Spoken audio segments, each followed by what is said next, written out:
हर हर महादेव भक्तों, स्वागत है आपका आपके अपने चैनल पीसफुल सफर में। आज हम आपको वट सावित्री व्रत कथा सुनाने जा रहे हैं। एक समय की बात है, एक अश्वपति नाम के राजा थे। उनकी कोई भी संतान नहीं थी। राजा ने संतान प्राप्ति के लिए अनेकों यज्ञ किए, जिसके फलस्वरूप उन्हें एक तेजस्वी कन्या की प्राप्ति हुई। राजा ने कन्या का नाम सावित्री रखा। समय बीतता गया और सावित्री विवाह योग्य हो गई। एक दिन राजा ने सावित्री से कहा, सावित्री, अब तुम विवाह योग्य हो गई हो, इसलिए स्वयं अपने लिए योग्य वर की खोज करो।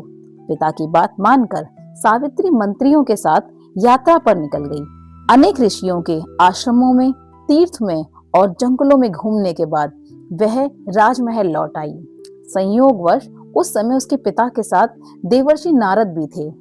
उसने उन्हें प्रणाम किया। राजा अश्वपति ने सावित्री से उनकी यात्रा का समाचार पूछा। सावित्री बोली, पिताजी, तपोवन में अपने माता पिता के साथ निवास कर रहे सत्यवान मेरे लिए योग्य हैं। मैंने मन से उन्हें अपना पति चुना है।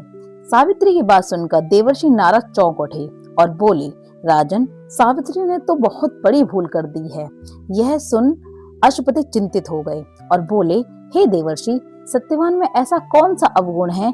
इस पर नारद जी ने कहा, राजन, सत्यवान के पिता शत्रुओं के द्वारा राज्य से वंचित कर दिए गए हैं। वह वन में तपस्वी जीवन व्यतीत कर रहे हैं और अपनी दृष्टि खो चुके हैं। राजन, सबसे बड़ी कमी यह है कि सत्यवान अल्प आयु है। 12 वर्ष की आयु से ही अब उसके पास केवल 1 वर्ष की आयु शेष रह गई है। नारद जी की बात सुनकर अश्वपति ने सावित्री को समझाया कि वह किसी दूसरे उत्तम गुणों वाले पुरुष को अपने पति के रूप में चुन ले। सावित्री बोली, पिताजी, नारी अपने जीवन में केवल एक ही पति का वर्ण करती है। अब जो भी हो, मैं किसी दूसरे को अपने पति के रूप में स्वीकार नहीं कर पाऊंगी। पुत्री की हट के आगे पिता विवश हो गए और सावित्री का सत्यवान के साथ पूरे विधि विधान से विवाह करा दिया गया। विवाह के पश्चात सावित्री अपने पति और सास ससुर के साथ वन में रहने लगी।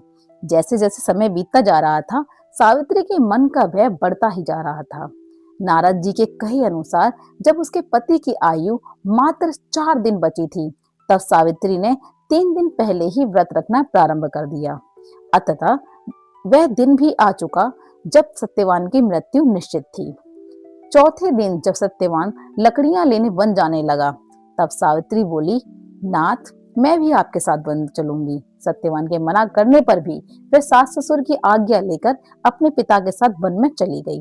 वन में सत्यवान ने जैसे ही पेड़ से लकड़ी काटना शुरू किया, उसके सर में असहनीय पीड़ा होने लगी। वह पेड़ से उतर गया। सावित्री समझ गई कि उसके पति का अंत समय निकट आ गया है। अतः उसने अपने पति का सर अपने गोद में रख लिया। लेटने पर सत्यवान अचेत हो गया। सावित्री चुपचाप आंसू बहाती रही, ईश्वर से प्रार्थना करती लगी। तभी उसे लाल वस्त्र पहने भयंकर आकृति वाला एक पुरुष दिखाई दिया। वह साक्षात यमराज थे। सावित्री बोली, महाराज, आप कौन हैं? यमराज ने उत्तर दिया, सावित्री, मैं यमराज हूँ और तुम्हारे पति के प्राण हरने आया हूँ।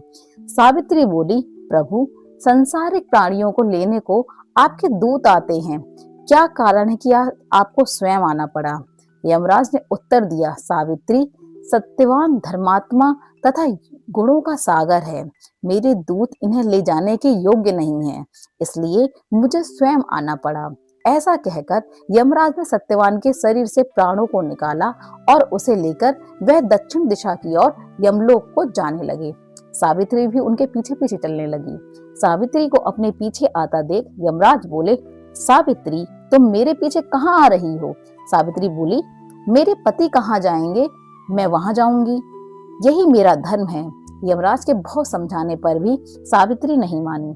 उसकी पवित्रता, धर्म की निष्ठा को देखकर यमराज बोले, तुम अपने पति के बदले कोई भी वरदान मांग लो। सावित्री ने अपने दृष्टिहीन सास ससुर की आंखें मांगी और यमराज ने तथास्तु कहा और आगे चले गए। फिर से सावित्री उनके पीछे पीछे चलने लगी। तब यमराज ने सावित्री से कहा, एक और वर मांग लो। अब सावित्री ने अपने सास ससुर के राज्य का वर के रूप में मांग लिया और यमराज ने उन्हें तथास्तु कहा और आगे चल दिए। सावित्री फिर भी यमराज के पीछे चलने लगी। अब यमराज बोले, चलो एक और वर मांग लो। तब सावित्री ने अपने पिता के लिए 100 पुत्रों का वरदान मांगा। यमराज ने तथास्तु कहकर सावित्री को वापस लौटने को कह दिया, लेकिन सावित्री नहीं मानी और फिर उनके पीछे पीछे चलने लगी। अब यमराज बोले, सावित्री तुम मुझसे अपने पति के प्राणों के अलावा कोई भी वरदान मांग लो। तब सावित्री ने वर मांगा कि उनके सत्यवान से 100 पुत्र प्राप्त हों। इस बार भी यमराज तथास्तु कह के आगे बढ़ने लगे, परंतु सावित्री फिर उनके पीछे चलने लगी। अब यमराज बोले, मैंने तुम्हें सभी मनवांछित वर दे दिए हैं, अब तुम लौट जाओ। तब सावित्री बोली, महाराज आपने मुझे सत्यवान से 100 यशस्वी पुत्रों का वरदान दिया है और सत्यवान के बिना पुत्र कैसे संभव होगा। ऐसे कहकर सावित्री ने यमराज को उलझन में डाल दिया। तब यमराज बोले, सावित्री मैं तुम्हारी पतिव्रता धर्म से प्रसन्न होकर सत्यवान के प्राण छोड़ रहा हूँ और साथ साथ तुम्हें आशीर्वाद देता हूँ कि तुम्हारी यह कहानी युगों युगों तक सुनाई जाएगी।